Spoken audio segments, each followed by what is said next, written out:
Assalamualaikum warahmatullahi wabarakatuh. Sugeng dalu pinaringan berkah. Alhamdulillahirrabbilalamin. Allahumma sholli ala sayyidina Muhammad. Teman-teman, ketemu lagi di channel YouTube Ridwan Jogja.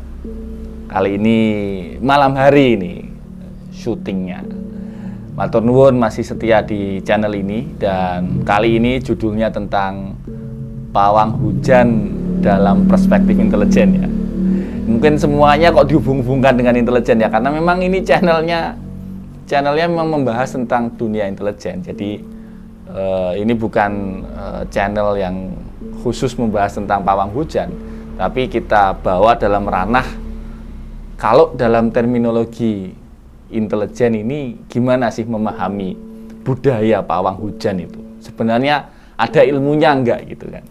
Nah ini kebetulan ini saya juga punya singing bowl. Ini yang kemarin viral ya, Mbak Rara pakai ini, dia tapi yang besar dia. Ini kita yang kecil. Tapi sama, ini singing bowl dari Tibet. Nah, Tibetan singing bowl. Ini memang fungsinya untuk menyelaraskan ya vibrasi energi dalam sebuah ruangan atau dalam sebuah medan magnet. Kemudian ini ada sekar liman, ada bunga-bungaan, terus ini ada buhur ya, buhur Arab. Ini kebetulan buhurnya buhur Zam-Zam.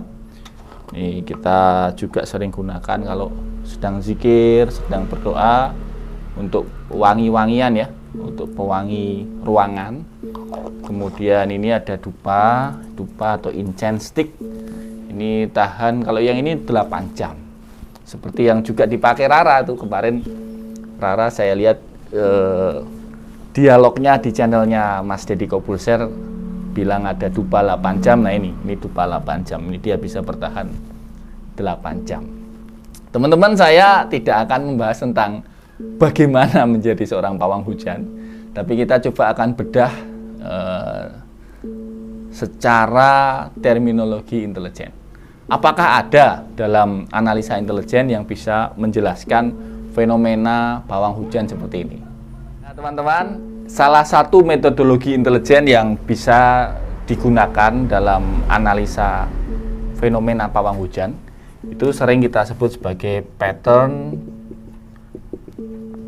analysis ya, atau yang disebut dengan analisa pola. Nah, secara sederhana dalam salah satu metodologi intelijen itu kita biasa memberikan catatan atau menyimpan berbagai macam pola, habit, pattern yang menunjukkan hubungan sebab akibat. Nah, sebenarnya ini juga sudah dilakukan oleh para pendahulu kita, para nenek moyang kita. Misalnya dalam budaya Jawa. Dalam budaya Jawa misalnya ada yang disebut dengan malam Anggoro Kasih ya. Saya pernah sebutkan itu, malam Selasa Kliwon, atau yang sering disebut sebagai Anggoro Kasih.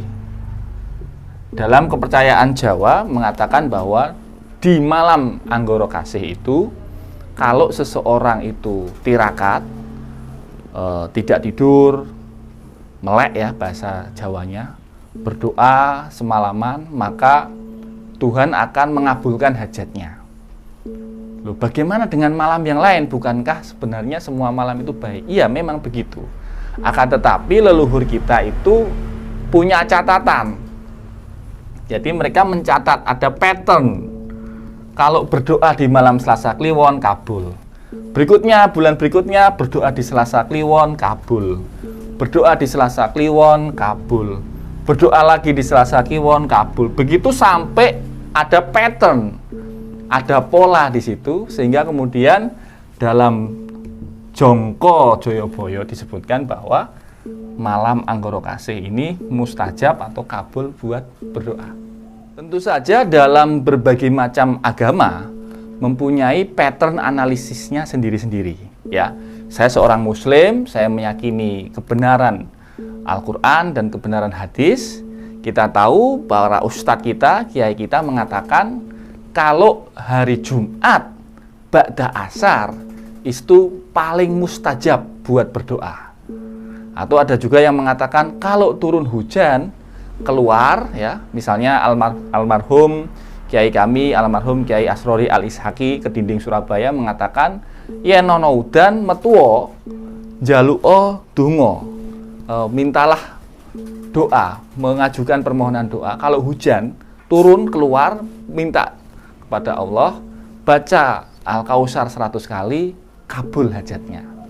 Nah, itu tentu pattern analisis juga, tetapi ada klasifikasinya sendiri dalam terminologi Islam.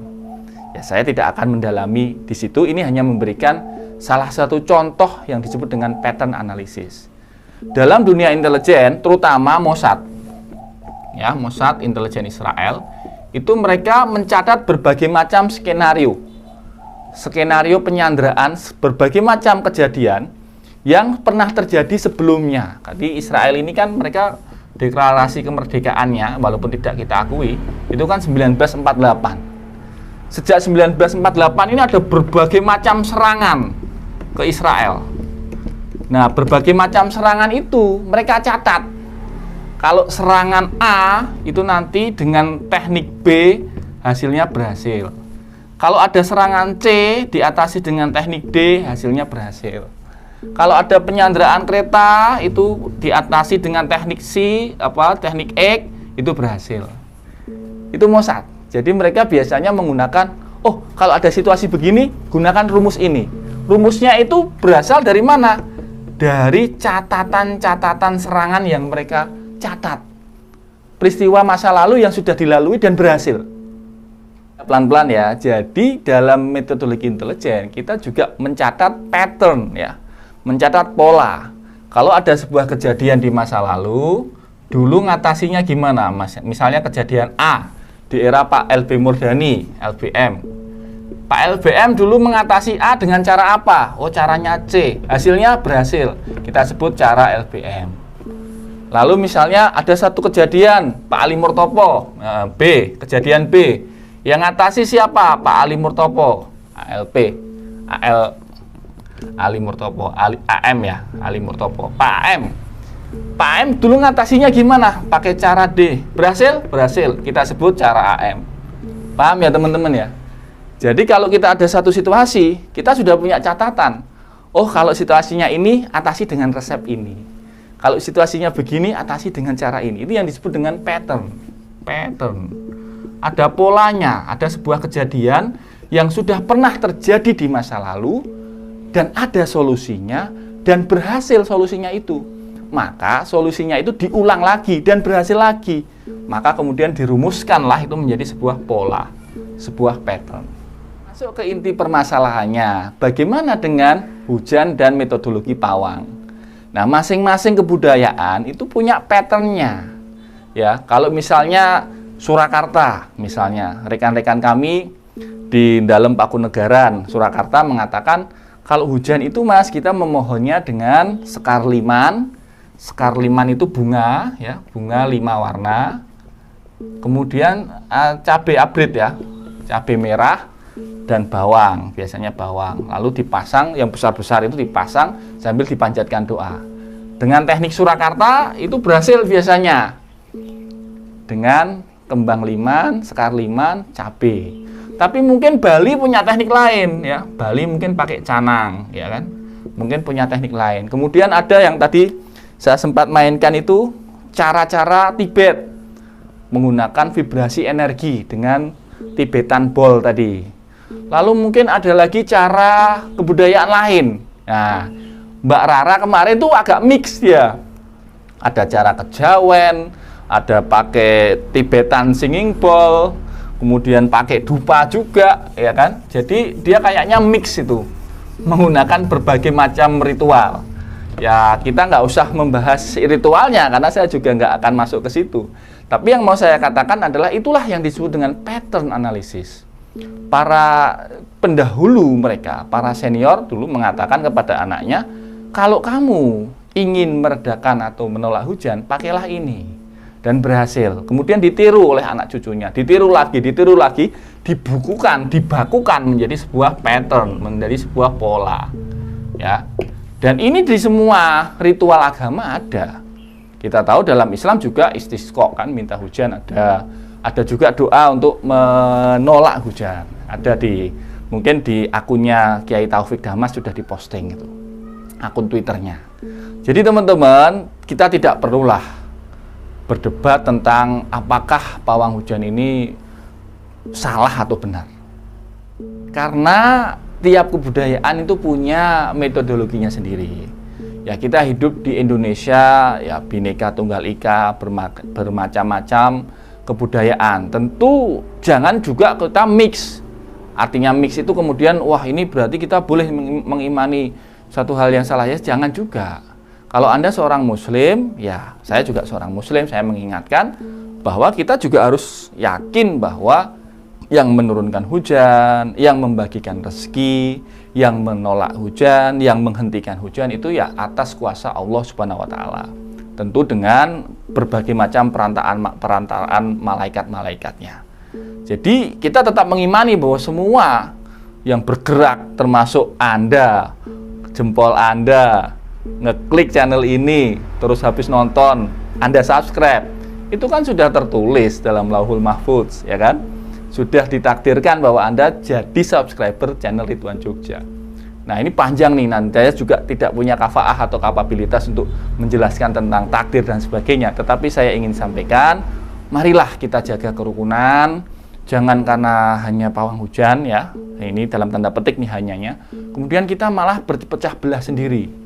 Sementara di luar negeri pada kagum dengan budaya kita. Gitu ya teman-teman ya. Ya monggo kalau mau nyoba singing bowl. Nah ini lumayan meditatif. Nah ini bisa untuk berlatih membunyikan seperti ini.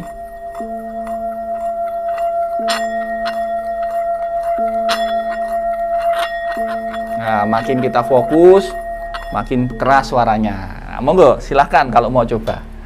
Matur nuwun sudah simak channel Ridwan Jogja. Semoga bermanfaat. Mohon maaf kalau ada kata-kata yang salah.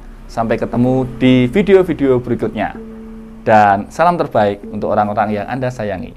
Salam intelijen.